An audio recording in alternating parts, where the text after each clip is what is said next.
Halo teman-teman semua, Assalamualaikum warahmatullahi wabarakatuh.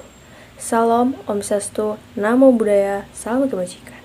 Nah, kami kelompok 1 akan membahas tentang konsep perkembangan orang dewasa. Untuk lebih lanjut, kami akan menampilkan video sebagai berikut. Masuk tentang perkembangan orang dewasa, mari kita pahami tentang apa itu arti dewasa. Dewasa berasal dari kata kerja Latin yang berarti tumbuh menjadi dewasa. Oleh karena itu, orang dewasa adalah seseorang yang telah menyelesaikan pertumbuhannya dan siap menerima kedudukannya di masyarakat bersama orang dewasa lainnya. Itu menurut Hurlock tahun 1996. Perkembangan orang dewasa melambangkan segala organisme yang telah matang yang lazimnya merujuk pada manusia yang bukan lagi anak-anak dan telah menjadi pria atau wanita. Saat ini, istilah dewasa dapat didefinisikan dari aspek biologi, yaitu sudah akal balik. Hukum sudah berusia 16 tahun ke atas atau sudah menikah. Menurut Undang-Undang Perkawinan, yaitu 19 tahun untuk pria dan 16 tahun untuk wanita. Karakter pribadi yaitu kematangan dan tanggung jawab. Berbagai aspek kedewasaan ini sering tidak konsisten atau kontradiktif. Maksud dari pernyataan bahwa berbagai aspek kedewasaan sering tidak konsisten dan kontradiktif adalah bahwa seseorang bisa menunjukkan sifat-sifat yang berketentangan dalam konteks yang berbeda. Mungkin ada berikut beberapa penjelasan yang lebih lanjut, yaitu seperti 1. Ketidakpastian emosional. Seseorang mungkin tampak dewasa dalam mengelola emosi di satu situasi, tapi dalam situasi lain, mereka bisa beraksi secara impulsif. Contoh lainnya seperti independensi atau keterhubungan. Seseorang bisa sangat mandiri dalam karir, tapi merasa kesepian dalam sulit terhubung dengan orang lain secara emosional. 3. Dalam pengambilan keputusan, individu mungkin dapat membuat keputusan yang bijaksana dalam konteks tertentu seperti pekerjaan, tapi gagal membuat keputusan baik dalam kehidupan pribadi. Contoh lainnya seperti pengalaman atau pengetahuan. Misalnya, seseorang akademisi mungkin sangat paham tentang teori psikologi, tapi kurang mampu menerapkan dalam interaksi sosial atau kegiatan sehari-harinya. Contoh lainnya seperti kesadaran diri dan kerentanan. Meskipun seseorang mungkin memiliki tingkat kesadaran diri yang tinggi, mereka tetap bisa merasa sangat rentan ketika menghadapi kritik atau kegagalan. Contoh lainnya, komitmen dan fleksibilitas. Seseorang mungkin berkomitmen pada suatu hubungan, tetapi juga perlu fleksibel untuk menghadapi perubahan dalam dinamika hubungan tersebut. Terlalu kaku dalam komitmen dapat menyebabkan konflik. Contoh lainnya, kemandirian versus keterlibatan. Kenapa? Seseorang mungkin tampak mandiri dalam banyak hal, tetapi masih membutuhkan dukungan emosional dari orang lain dalam situasi tertentu. Seseorang bisa saja dewasa secara biologis dan memiliki karakteristik perilaku dewasa, tetapi diperlakukan sebagai anak kecil jika berada di bawah umur dewasa secara hukum. Sebaliknya, seseorang dapat secara ilegal dianggap dewasa, tetapi tidak memiliki kematangan dan tanggung jawab yang mencerminkan karakter dewasa. Dewasa juga berarti tidak dianggap cocok untuk anak-anak, terutama sebagai suatu eufemisme yang berkaitan dengan perilaku seksual seperti hiburan dewasa, video dewasa, majalah dewasa, serta buku dewasa.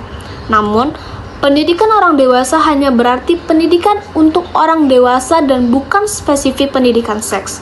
Dalam ilmu psikologi, dewasa adalah periode perkembangan yang bermula pada akhir usia belasan tahun atau awal usia 20 tahun dan yang berakhir pada usia 30 tahun.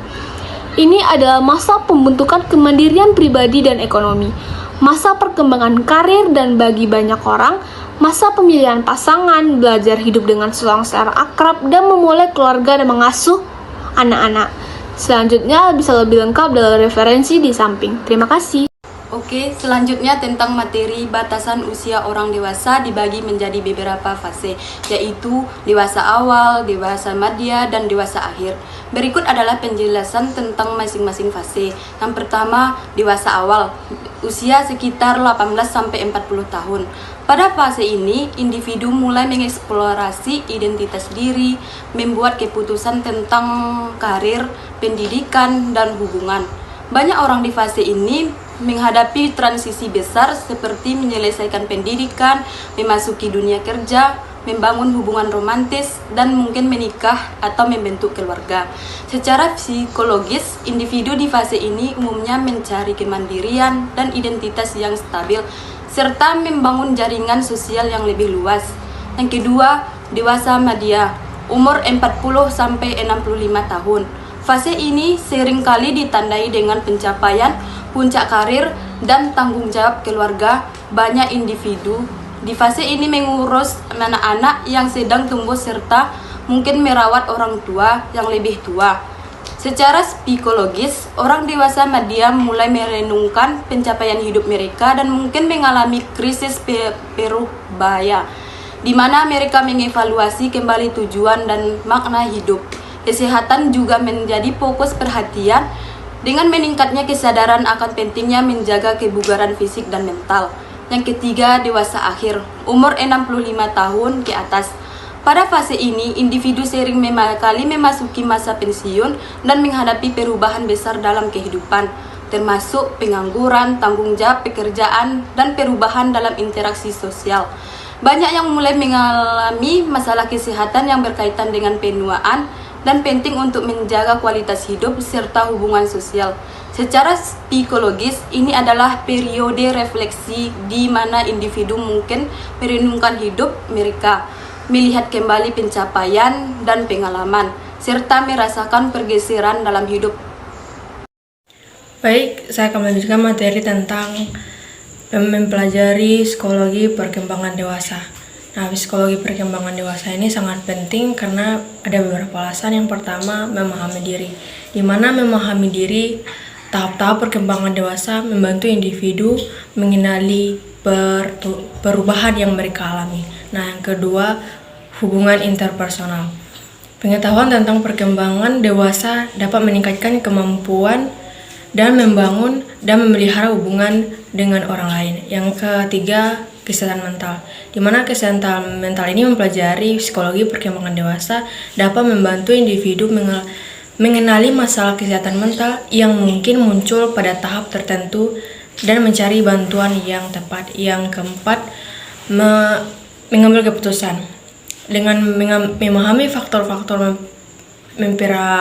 mempengaruhi keputusan di berbagai tahap kehidupan, individu dapat membuat pilihan yang lebih baik terkait karir, pendidikan, dan kehidupan pribadi.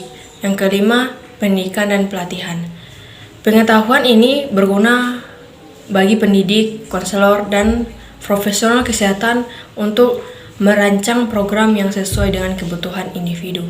Yang keenam, adaptasi terhadap perubahan. Setiap tahap kehidupan membawa tantangan dan perubahan. Memahami psikologi perkembangan dewasa. Yang terakhir, perancangan masa depan. Mempelajari perkembangan dewasa yang membantu individu merencanakan masa depan mereka, termasuk pensiun, kesehatan, dan perencanaan keuangan. Cuman itu, terima kasih.